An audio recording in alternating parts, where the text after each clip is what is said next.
وبالتأكيد النظام يتمنى أن تقوم قوى المعارضة، اللجنة الدستورية أو هيئة التفاوض، بإعلان انسحابها من العملية السياسية، لأنه أحيانا يتعرض لضغط من حلفائه أو من المجتمع الدولي لقبول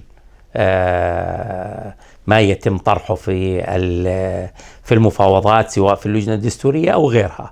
وبالتالي إذا توقفت قوى المعارضة، أعلنت توقفها من قبلها، من جانبها أعلنت توقفها عن هذه العملية، سيجدها النظام ذريعة وحجة ليقول للعالم كله أنا كنت أبحث عن حل سياسي ولكن المعارضة لا تريد الحل السياسي، وبالتالي يعني سيستغل الأمر لمصلحته أكثر.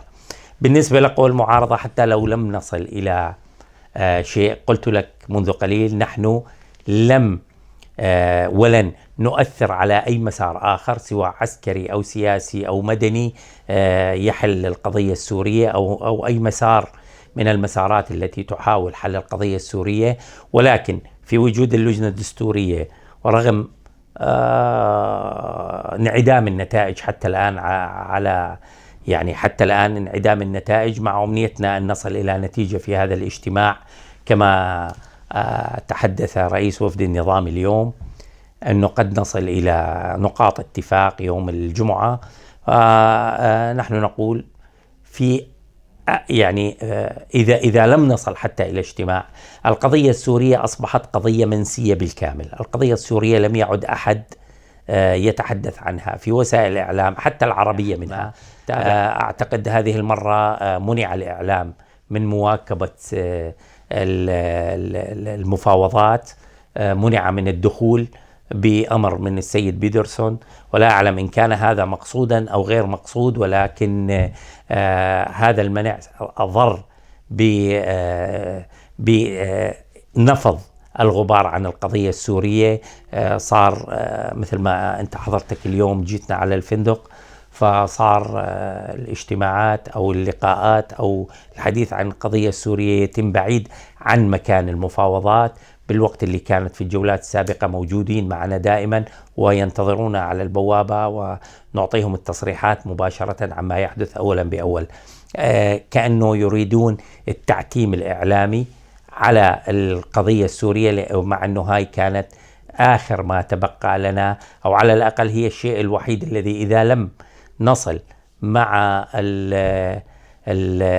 نصل إلى حل مع النظام أو إلى تفاهمات حول مبادئ دستورية، على الأقل مكسبنا هو الإعلام الذي يعيد تسليط الضوء على القضية السورية. اليوم حتى الإعلام يحاولون، ما لا أعلم أو أكرر إذا كان السيد بيدرسون يعنيها أو لا يعنيها، حتى الإعلام نفسه صار صعب يواكب ما يحدث ويتحدث عن القضية السورية. سيدي الكريم، لا يوجد ضعف حقيقي في الوفد. هاي نحن الآن 10 من يحضر من أصل 15، أي ثلث غائب. هذا الثلث الغائب كل واحد برر غيابه بشكل أو بآخر. بالتأكيد كنا نتمنى أن يكون الوفد كله حاضرا على عكس وفد النظام. نحن نعلم أن وفد النظام يعني بالنتيجة يخضع لإرادة السلطات الأمنية، سواء بالسفر أو حتى في كل كلمة ينطقونها، عذرا لكن سأقتبس، لا ينطقون عن الهوى، إنما يوحى إليهم من المخابرات وليس من الله سبحانه وتعالى. لكن عدم حضور كل جهة أعلنت أسباب رفضها. لا نعلم إن كانت هذه الأسباب حقيقية أو هي حجة للغياب. نحاول التماسك قدر الإمكان نحن كأعضاء. اليوم مثلا في عندنا غيابين لشخص ممن كانوا يحضرون دائما. السيدة الدكتورة بسمة قضماني تقول إنها مريضة ولا تستطيع الحضور، نتمنى لها الشفاء العاجل. وهناك سيد محمد الأحمد اللي مضطر أن يقدم امتحانات تعديل شهادته في تركيا. ما تبقى السيد جمال سليمان منذ فترة طويلة أعلن أنه لن يحضر الاجتماعات، ولا ندري إن كان سيغير رأيه أو لا، هذا الأمر يعود إليه. منصة موسكو أيضا كان لها اعتراضات ولم تقم بتبديل العضو الذي سمته أو تسمية عضو مكانه. دائما هناك مبررات لا نعلم مدى إذا كانت هذه المبررات المباشرة التي تعلن هي نفسها المبررات غير المباشرة وراء قرار عدم الحضور. لكن نتمنى يعني حتى لو بقيت نصف جولة على باقي الأعضاء الحضور.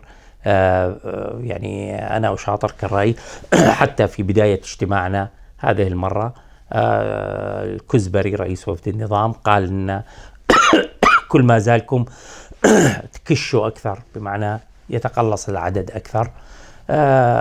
يعني كنا نتمنى أن يكون وفدنا كامل، لكن أنت تعرف وفد النظام يخضع لجهة واحدة يأتمر بأمرها احضر أو لا تحضر، بينما نحن معارضة.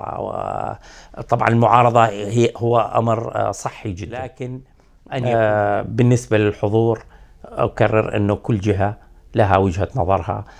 لم يعلن أحد عدم حضوره لأنه هو يائس من العملية، لا على العكس كل واحد قدم مبرر لغيابه بعيد جدا وبعيد كل البعد عن يأسه من العملية السياسية. إذا توقفت العملية السياسية بقرار من الأمم المتحدة، إذا تسمع لي أقولها يعني يمكن يريحونا شوي، ما نظل رايحين وجايين، ما نتعب، ما نترك أولادنا ونترك شغلنا ورزقنا ونجي، لكن احنا مدفوعين بحب الوطن ومحاولة الحل.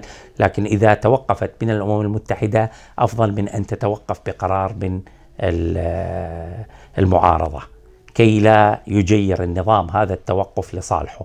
إذا توقفت من الأمم المتحدة، على الأمم المتحدة أن تعلن كما أعلن بيدرسون في الجولة السادسة أن النظام هو المسؤول عن تعطل هذه المفاوضات.